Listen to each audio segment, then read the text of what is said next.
আমার নাম রুবাইয়া আক্তার জেরিন। আমাকে সবাই জেরিন বলে ডাকে। আমি ৩০ বছরের একজন বিধবা মহিলা শিক্ষিকা। স্বামীর মৃত্যুর পর রাতগুলো আমার জন্য ভীষণ একাকিত্বে কাটত। এক রাতে যখন আমি গভীর ঘুমেছিলাম, তখন হঠাৎ করে আমার ঘরে ২ জন চোর ঢুকে পড়ে। তারা ৩৫ বছরের মতো মাঝারি ধরনের লোক ছিল। আমি তাদের চুরি করতে দেখে ধরতে যাওয়ার পর তারা আমাকে একা পেয়ে আমার সাথে এমন কিছু করল যা আমি কল্পনাও করতে পারিনি। সেই রাতে আমার চিৎকারে পুরো ঘর জুড়ে প্রতিধ্বনিত হচ্ছিল। আমার স্বামী আর্মিতে চাকরি করতেন এবং ৮ মাস আগে তিনি এক দুর্ঘটনা মারা যান।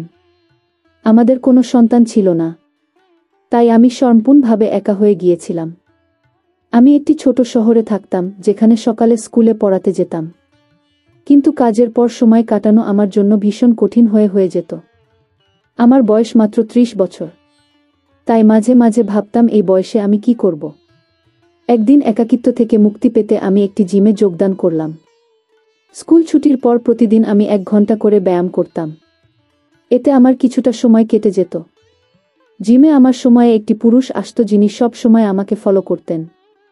তিনি আমাকে ব্যায়াম সঠিকভাবে করতে সাহায্য করতেন এবং মাঝে মাঝে শরীরে হাত লাগিয়ে দিতেন।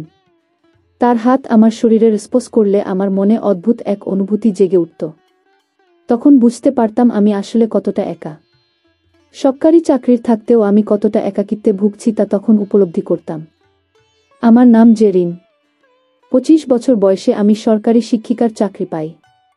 সেই সময় আমার জন্য সেটা ছিল অসীম আনন্দের। সরকারি পরীক্ষা পাস করা খুবই কঠিন, তাই চাকরি পাওয়া ছিল আমার জন্য একটা বড় সাফল্য। আমার পোস্টিং ছিল বাড়ি থেকে অনেক দূরের একটি গ্রামে। সেখানে প্রথমে আমার কাজে মনোনীত ছিল না, কিন্তু ধীরে ধীরে কাজের প্রতি ভালোবাসা জন্মালো। তবে রাতগুলো ছিল ভীষণ একাকী। বছর কেটে গেল এবং আমার বাবা মা আমার বিয়ের চিন্তায় ব্যস্ত হয়ে পড়লেন। তবে আমি বিয়ে করতে চাইতাম না, কারণ চাকরি এবং স্বাধীনতা আমার কাছে খুব গুরুত্বপূর্ণ ছিল। একদিন ওই গ্রামে একটি পরিবার থেকে আমার জন্য একটি বিয়ের প্রস্তাব এলো। ছেলেটি আর্মি চাকরিতে কাজ করত এবং বছরে ৩ মাস বাড়িতে থাকত। বাকি সময়টুকু সে ডিউটিতে কাটাত। প্রস্তাবটি আমার পছন্দ হলো এবং আমি বিয়েতে রাজি হলাম। সেই সময় আমার বয়স ছিল ২৬। বিয়ের পর প্রথম ১ মাস আমার স্বামী আমার সাথে ছিলেন। তারপর তাকে ডিউটিতে চলে যেতে হলো। তার অভাব আমাকে তীব্রভাবে কাঁদাত এবং আমি রাতে তার জন্য অপেক্ষা করে থাকতাম। শুধুমাত্র ফোনেই আমাদের যোগাযোগ হতো। আমার দেবর মাঝে মাঝে আমার ঘরে আসতো এবং আমার সাথে কথা বলতো। সেও আমারই বয়সের ছিল। ধীরে ধীরে আমার দেবরের সাথে ভালো লাগা শুরু হলো, কারণ সে আমার স্বামীর চেয়ে বেশি সময় আমাকে দিত।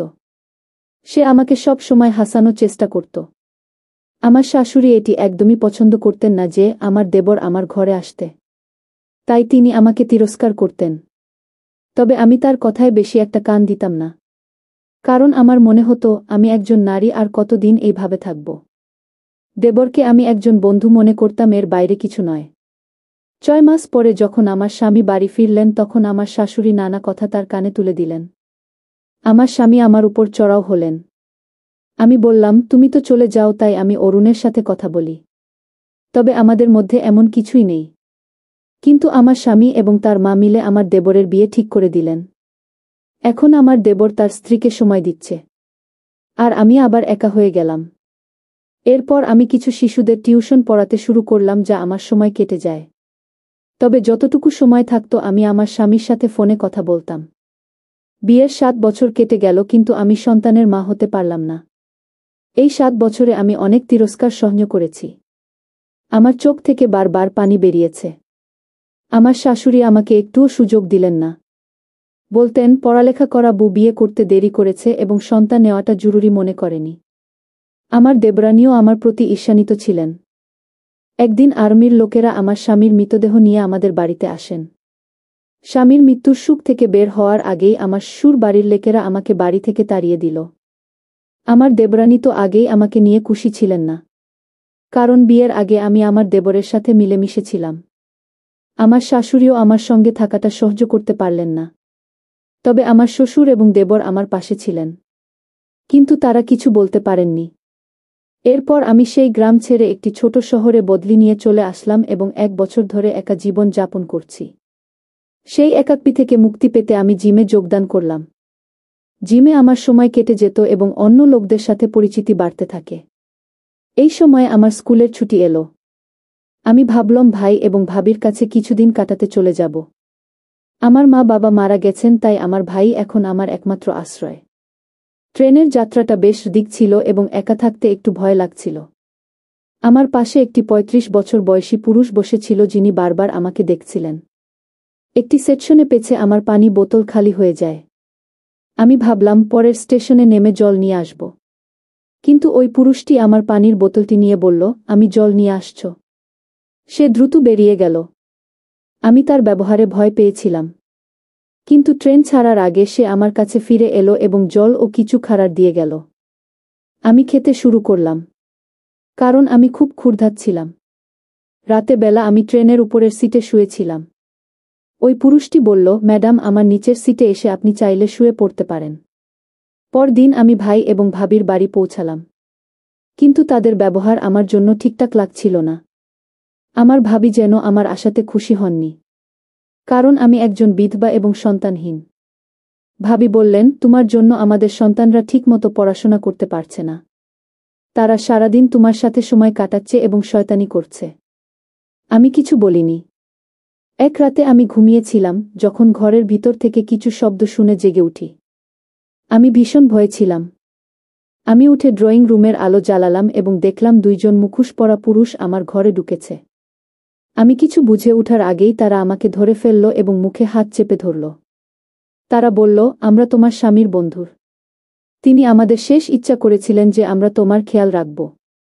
আমি ভয় পেলেও শান্ত হয়ে চা বানাতে গেলাম। কিন্তু আমি বুঝতে পারছিলাম না তারা কী উদ্দেশ্যে এসেছে। তারা আমার ভেজা কাপড়ের দিকে তাকিয়ে থাকল। তারা বলল, তোমার স্বামী আমাদের শেষ করেছেন যে আমরা দুজনেই তোমাকে বিয়ে করি। আমি হতবাক হয়ে গেলাম। কিছুক্ষণ পর তারা আমাদের ছেড়ে চলে গেল। সকালে আমি দেখলাম আমার গয়নার আলমারি খোলা এবং সব গয়না গায়েব। পরে আমি জানতে পারলাম এই কাজটি আমার শাশুড়ি এবং দেবরানীর দ্বারা পরিকল্পিত ছিল।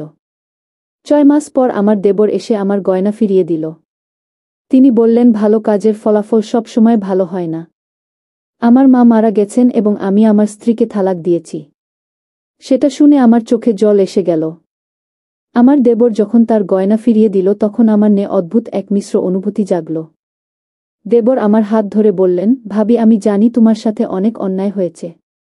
আমি আমার মায়ের ও স্ত্রীর ভুলের জন্য ক্ষমা চাইছ। আমি কিছুক্ষণ চুপ করে থেকে বললাম, ঠিক আছে, আমি তোমাকে ক্ষমা করে দিয়েছি। কিন্তু আমি এখনো একা থাকতে চাই। আমার জীবনে আর কোনো পুরুষের জায়গা নেই। তবে দেবর দৃঢ়ভাবে বললেন, ভাবি, আমি বুঝতে পারছি তুমি একা থাকতে চাও। কিন্তু আমি শুধু তোমার জন্য এসেছি, তোমার সান্ত্বনা দেওয়ার জন্য নয়। আমি আসলে তোমাকে ভালোবাসি। আমি অবাক হয়ে গেলাম। আমার দেবরের মুখে সত্যি ভালোবাসার প্রতিফলন ছিল। আমি প্রশ্ন করলাম, কিন্তু তোমার পরিবারের সঙ্গে সম্পর্ক কী হবে? দেবর গভীরভাবে জবাব দিলেন, আমার পরিবার এমন কাজ করেছে যা আমি কখনোই গ্রহণ করতে পারব না। আমি শুধু তোমার সাথে নতুন করে শুরু করতে চাই। তুমি কি আমার সাথে এই নতুন জীবন শুরু করতে চাও? আমি কিছুক্ষণ ভাবলাম। দেবরের কথার মধ্যে সত্যি কিছু ছিল যা আমার হৃদয়ের স্পর্শ করেছিল। তার মধ্যে একটি নতুন আশা, ভালোবাসার প্রেরণা জেগে উঠল। আমি বললাম, যদি তুমি সত্যিই আমার সুখের জন্য কাজ করতে চাও তাহলে আমরা একের সাথে একটি নতুন পথ খুঁজে বের করতে পারি। দেবর আনন্দের সাথে বললেন, আমি তোমার সাথে নতুন জীবন শুরু করতে প্রস্তুত। আমাদের অতীতের কষ্টগুলো এখন আমাদের ভবিষ্যতের শক্তি হবে। এরপর আমি এবং দেবর একে অপরকে নতুনভাবে জানতে লাগলেন এবং আমাদের সম্পর্কের মধ্যে গভীরতা আসতে শুরু করল। আমার একসাথে সময় কাটাতে লাগলেন, একে অপরের প্রতি অনুভূতি আবার গভীর হয়ে উঠল। আমি অনুভব করলাম যে দেবরের সাথে আমাদের জীবনের নতুন অধ্যায় শুরু করা সম্ভব। কিছু মাস পর আমি এবং দেবর একসাথে একটি ছোট বিয়ের অনুষ্ঠান করলাম, যেখানে আমার একে অপরের সাথে আমাদের নতুন জীবনের কথা প্রকাশ করলাম। আমাদের সম্পর্কের গভীরতা এবং সত্যিকার ভালোবাসার অনুভূতি চারপাশে ছড়িয়ে পড়ল। আমি জানতাম যে আমার জীবনে নতুন সুখ এবং প্রেমের সূচনা হয়েছে। আমার একসাথে নতুনভাবে জীবন কাটানোর পথ চলা শুরু করলাম। এবং আমি জানতাম যে এই নতুন জীবন আমার অতীতের কষ্টকে ভুলে উঠতে সাহায্য করবে এবং আমাদের সম্পর্ককে আরও মধুর ও শক্তিশালী করে তোলে। তো বন্ধুরা, এই গল্পটি যদি তোমাদের ভালো লেগে থাকে তাহলে অবশ্যই চ্যানেলটি সাবস্ক্রাইব করো এবং তোমাদের মূল্যবান মতামত জানাও। ততক্ষণ পর্যন্ত ভালো থাকো, সুস্থ থাকো, ধন্যবাদ।